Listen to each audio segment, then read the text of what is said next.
Welcome back to my podcast. என் பாட்காஸ்ட்டுக்கு மீண்டும் வருகை. இந்த தஞ்சாவூர் ட்ரிப்னால 2-3 நாள் மிஸ் ஆகிடுச்சு. இன்றைக்கி திரும்பி ஆரம்பிச்சிட்டோம். இன்றைக்கி law 20 of 48 laws of power by Robert Greene பேச போகிறோம். ராபர்ட் க்ரீனோட 20வது லா. நிறைய பேர் என்ன கேட்குறீங்கன்னா, கிரிக்கெட்டை தவிர வேறு ஏதாவது சொல்லுங்கன்னு. கிரிக்கெட் தான் இந்தியாவில் மோஸ்ட் பாப்புலர், அதனால நான் அதை சொன்னேன். அண்ட் ஃபார் அ சேஞ்சு ரொம்ப நான் ஹிஸ்ட்ரியும் பாலிட்டிக்ஸும் சினிமாவும் பேசுகிறேங்க, அதனால தான் கொஞ்சம் கிரிக்கெட்டை பற்றி பேசினேன். வினோத் தம்பி சார் சொல்கிறாரு கிரிக்கெட்டுக்கு அகேன்ஸ்டாக ஒருத்தர் எழுதியிருக்கிறாருன்னு. கற்றுக்கங்க, cricket is a national game. So let's learn the game along. Cricket தெரியாதவங்க கிரிக்கெட் கற்றுக்கங்க. படிடா law Vinod. Read Law 20. Law 20. Do not commit to anyone. It is a fool who always rushes to take sides. Do not commit to any side or cause by yourself. By maintaining your independence, you become the master of others. Playing people against one another makes them pursue you. Part 1. Do not commit to anyone, but be courted by all. If you allow people to feel they possess you at any degree, you will lose power over them. By not committing your affections, they will only try harder to win you over. Stay aloof and you gain the power that comes from their attention and frustrated desire. Play the virgin queen and give them hope but never satisfaction. Part 2, do not commit to anyone. Stay above the fray. Don't let people drag you into their petty fights and squabbles. Seem interested and supportive, but find a way to remain neutral. Let others do the fighting while you stand back, watch and wait. When the fighting parties are good and tired, they will be ripe for picking. You can make it a practice, in fact, to stir up quarrels between other people, then offer to mediate, gain power over them as a go-between. சொல்லுங்க Anand. First இந்த taking nose ரைட்ஸுக்கு Switzerland தான் best example. Switzerland is always a neutral country. Even in world war II it was neutral. So all the money in the world will flow into Switzerland. That is why the Swiss banking system is extremely popular. It's very secretive. It's popular. They don't see the color of money. Anybody can keep their money there. Therefore, Switzerland does not have an army. And because உங்களுக்கு army தேவையில்லைங்கிறதுனால உங்களோட expenses ரொம்ப கம்மி. And Switzerland is a very popular, beautiful place. By staying completely neutral, they have stayed away from taking one side or the other in all global matters. They have a direct democracy. அதனால் ஒன்று பெரிய லாபம், people have to vote for it. So it's a very clear national லெவலில் இந்த லா ஸ்விட்சர்லாண்டுக்கு ஆப்டாக இருக்கும். To a great extent, Finland tried to be this. In fact, throughout the Cold War, it was neither in Warsaw Pact nor in NATO. இப்போ தான் ஸ்வீடனோட சேர்ந்து they have joined they want to join the NATO. Both Sweden and Finland, right throughout the Cold War, who were borders with Russia, were neither with Russia nor with NATO. இது two country-wide examples of strict neutrality between countries. ஃபின்லாண்டை world war II Russia invite பண்ணிட்டு, ஜெர்மனியும் invite பண்ணிட்டு. So their fear of Russia, they had to take the German side. They paid a heavy price. அதுக்கப்புறம் Finland basically neutral கண்ட்ரியாகவே இருந்தது. ஸ்வீடனும் அப்படி தான். So this is the way life has to go on. இது company wise example. இன்னொன்று commitment இல்லாமல் பெல்ட்டி அடிக்கிறதுங்கிறது பெஸ்ட் எக்ஸாம்பிள் டிஆர்எஸ், தெலுங்கானா ராஷ்ட்ரிய சமிதி. கேசி சந்திரசேகர் ராவுக்கு சீஃப் மினிஸ்டர் ஆனோன்னா தெலுங்கானா தேவைப்பட்டது. சோனியா காந்திகிட்ட நான் என் கட்சியை உங்களோட மர்ஜ் பண்ணுறேன்னு ப்ராமிஸ் பண்ணிவிட்டு நீங்கள் தெலுங்கானா கொடுத்தா பண்ணுறேன்னாரு. தெலுங்கானா பில்லு பாஸ் பண்ணுன்னா பெல்ட்டி அடிச்சிட்டாரு. தனியாகவே நின்று ஜெயிச்சிட்டாரு. காங்கிரஸுக்கு பெப்பை காமிச்சார். காங்கிரஸ் நம்பி பண்ணதுனால காங்கிரஸுக்கு ஆந்திராவும் போச்சு, தெலுங்கானாவும் போச்சு. இது ஒரு கிளாசிக் மாடர்ன் டேயில் வந்து நடந்த ஒரு நியூட்ரலாக இருக்கிற மாதிரி இருந்து கமிட்மெண்ட்டே பண்ணாமல் கமிட் பண்ணுறேன்னு சொல்லி ஒரு நேஷ்னல் பார்ட்டியை கவுத்ததில் இது ஒரு best example. So Andhra divide பண்ணதுனால ஆந்திரா போயிடுச்சு. இவர் சப்போர்ட் பண்ணுறேன்னு சொல்லிட்டு பெல்ட்டி அடித்ததுனால தெலுங்கானாவும் போயிடுச்சு. இது ஒரு கிளாசிக் கேஸ். அதனால் எந்த சைடு ஜெயிக்குங்கிறது தெரிய வரைக்கும் நீங்கள் கடைசி வரைக்கும் இருந்து அப்புறம் ஜெயிக்கிற சைடுக்கு தவிக்கலாம். இது கார்ப்பரேட் வார்ஃபேரில் ஒன்றே நடக்கும். எந்த ஃபேக்ஷன் ஜெயிக்கும்னு தெரியாது. ஏதாவது ஒரு ஃபேக்ஷன் நீங்கள் ரொம்ப ஸ்ட்ராங்காக சப்போர்ட் பண்ணிட்டீங்கன்னா ஆப்போசிட் ஃபேக்ஷன் ஜெயிச்சதுன்னா உங்களுக்கு வேலை போய்டும். அதனால் ரெண்டு சைட்லேயும் இல்லாமல் இருந்தீங்கன்னா ஜெயிக்கிற சைடில் சேர்ந்துக்கணும். பட் என்ன மாதிரி ஆளுக்கெல்லாம் இதில் என்ன ப்ராப்ளம்னா ஸ்ட்ராங் ஐடியாலஜிக்கல் கமிட்மெண்ட் இருந்ததுன்னா இது வந்து winning side at times like today is a strict no. But பார்ட்டிக்குள்ளேயே வேரியஸ் சைட்ஸ் இருக்கும். அதை எப்படி நீங்கள் நேவிகேட் பண்ணுறீங்கிறதுக்கு இந்த லா வந்து ஒரு இம்பார்ட்டண்ட் லா. நீ சொல்லு Vinod. There is another example which he uses in the book, which he talks about the Virgin Queen. The Virgin Queen is nothing but the English Queen Elizabeth I, when she assumed the throne way back in I forget the time frame she took the throne. But when she took the throne, she was in a lot of pressure to get married, and suitors were lined up on all the sides. And she had a problem. If she married someone, that means she favored that side of the country or favored that side of the, the Protestant and Catholic problem was there for her internally. And if she married someone outside the country, that would put England in a peril because of England being weak at the time. The navy wasn't as strong as it later on became. So she had to be very careful on choosing sides. That is... So she ruled from 1558 to 1603. Correct. So she maintained her independence by not marrying and played both sides very carefully and kept a long peace for herself for some time. Another which he talks about is an Italian, what you call, ruler from a small city-state in Italy called Isabella. Where she manages to, where she manages to keep her territory independent by always looking like she was interested in everybody around her. And she did it the other way around. Instead of avoiding people, she tried to court everybody. She married twice, in fact. So by using her charm and flattery and strategic skills, she kept everybody interested in her and managed to keep her independence and remain independent till her death. And I think another great example of this would be huge banking families in India and abroad. The famous one which Anand you like talking about is the Rothschild family. Yes. They always say war makes good economic sense because the Rothschilds always be financing both sides of the family, both sides of the war. Why don't you give a little bit of a history behind this Rothschild family? The Rothschilds were a famous Austrian Jewish family.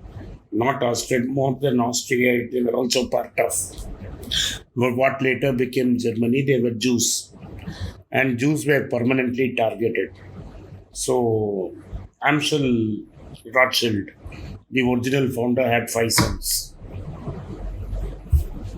The 5 sons were in 5 different capitals in Europe, all the major powers.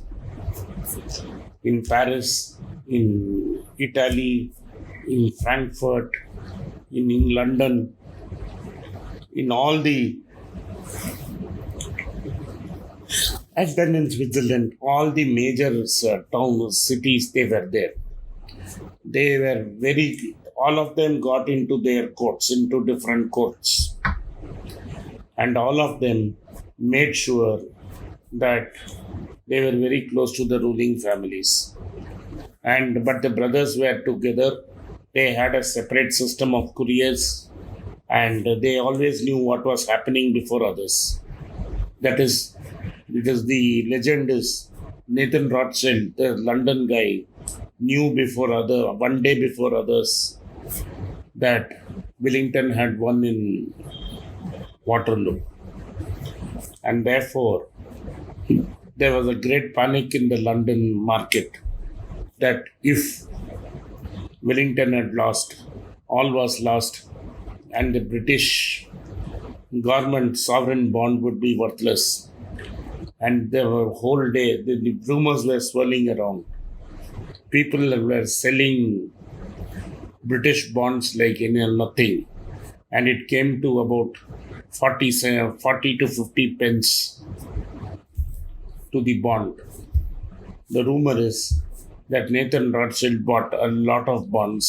First, he sold the bonds, then bought them back and made a huge killing. Some documents said this is not true, but by and large, Wellington was fully funded by Nathan Rothschild. For some time, they even funded a portion of Napoleon, but they were basically status quoists. So the Bourbons, that is the brother of Louis XVI, who survived and became the king immediately after Napoleon, was also financed by Nathan Rothschild's brother, James Rothschild. But இது எப்படின்னா அவங்க ஃபேமிலியில் for a long time cousin, there was a lot of intermarriage, practically incest. So they were cousins marrying each other, and the money was kept within the family. Even today, they are one of the richest families in the world. Correct. And this is also true even in Indian history. We have the Jagat Seth family, which is financing which financed the Mughals and financed the British also, who are playing both sides. Of course, the Jagat. Talk about them, Anand. Not many people know them. Their mansion is still there in Dhaka. The Jagat Seths were basically funding both sides. They were originally from Surat. They had moved to Bengal. They were financing the Nawabs and they were financing the Nawab all the time. The Nawab of Bengal or whatever, who was the ruler, he misbehaved with one of their women, and so they had to go to safety to Surat, and they funded Clive. Robert Clive was funded by Jagat Seth to make sure that it was the winning side, but he was also treated badly. And the Battle of Plassey, Jagat Seth funded the British. So the war, England occupied India primarily because of two reasons. One is not because they had better weapons. They had greater access to capital. And most of the people who fought for English on the English side were Indian mercenaries. So the English had two sources of capital. They tied up with the best financiers here, and at the same time, they had access to capital markets in London and Amsterdam, which allowed East India Company to take over the country. Another fact that people don't know is Wellington. நம்ம ஊரில் ஊட்டியில் Willingdon பேர் இருக்குன்னா, the Duke of Wellington, who finally defeated Napoleon, was the man who conquered வெறும் south and ஈஸ்டில் மட்டும் இருந்த பிரிட்டனை ஒரு ஆல் இண்டியா பவர் ஆக்கினது the iron duke, the duke of Wellington. அவன் he beat Tipu Sultan, he beat all the Marathas in the Battle of Asai, captured almost everything for the British, and went as a successful man back to England. So there is a lot of tie-up between what happened during Napoleon's time and what happened here in India at that time. At the end of it all, the guys with the money did not commit till the very end. They decided, எந்த side ஜெயிக்குமோ அந்த சைடில் commit பண்ணாங்க. And this is also true, cricketலையும் Dhoni is managed always to be wanted by everybody by keeping distance from everybody and all controversies. He's always managed to be the darling for everybody. Very few people find anything bad to say about him. Yeah, and he also exited very well. He's practically exited. He's only playing for Chennai Super Kings now. But without any controversy, he has exited Indian cricket completely. And Yes, he has nothing to say about Rahul there's so Dravid. much of ego in the selectors and everything in the world of cricket. He somehow managed to navigate without bruising anybody or getting on anybody's side in any controversy. Virat Kohli could not manage that. Saurav Ganguly could not manage that. Rahul Dravid could not manage that. But this guy managed it all. That's why I think he's loved by people so much, and he's so remarkable is because even people who don't follow the game seem to like him and admire him for this reason. The other guy who did that, chess ஆடினா எல்லாருக்கும் பைத்தியம் முடிச்சிடும் normally. அதில் வந்து ரொம்ப ரிமார்க்கபுளாக இருந்தது நம்ம ஊர் Anand. He maintained his equanimity, he never lost his mind. Whatever happened, he won 5 times. Even he lost to Carlson, he didn't lose his equanimity. And now he is a part of a team which is going to contest elections. And if that elections wins, he will be a vice president of FIDE and run chess worldwide. And he kept everybody happy. Our independence also and forming of the states, when there's a lot of animosity and how the state should be divided, with each 2 camps were there, and Nehru managed to navigate it quite well during that time. Yeah. With Sardar Vallabhbhai He had Patel on one Yeah, side, and and I forget who the other guy was on the other side, but Nehru managed to Azad. he managed to navigate both sides by not taking any particular side and keeping India together. The fact that we have a country today, I think Nehru should get a lot of credit for that. Not many people will give him credit. But today the mood is like that. But what you say is true. The way he could have decided to be a tyrant. He could have decided to be a dictator. He chose to be a Democrat. He gave us a... Yeah, and right at the time of independence, there was a lot of factions which wanted to split India into pieces. He didn't. Like how it was, like the small ruling states, chief kingdoms were there before the British came. The Bengalis wanted to be separate, the Tamilians wanted to be separate, everybody wanted to be separate. And the way he navigated the Constituent Assembly when the Muslim League boycotted it is something that Grenville Austin book. If you read that book, you will understand how tough it was to navigate and form the conscience.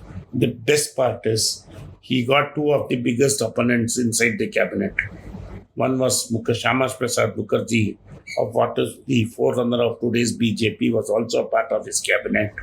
And also on the other side, Ambedkar was brought into the Constituent Assembly, made the chairman of the drafting committee, and made sure that he will also be the first law minister of India.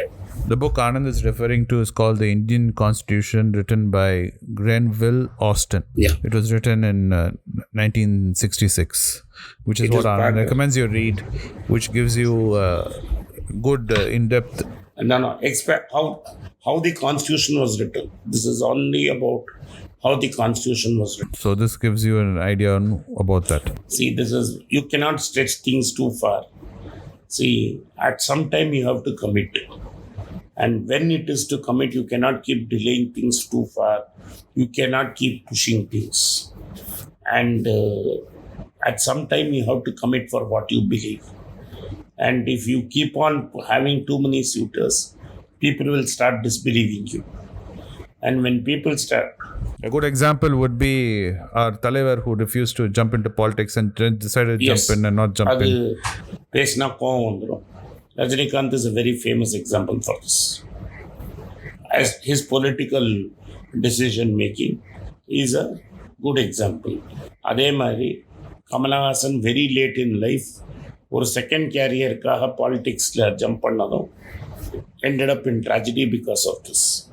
Because unlike MGR, who had an ideological commitment towards politics right through his movie careers, these people tried to enter politics as an afterthought. Correct. And it didn't work.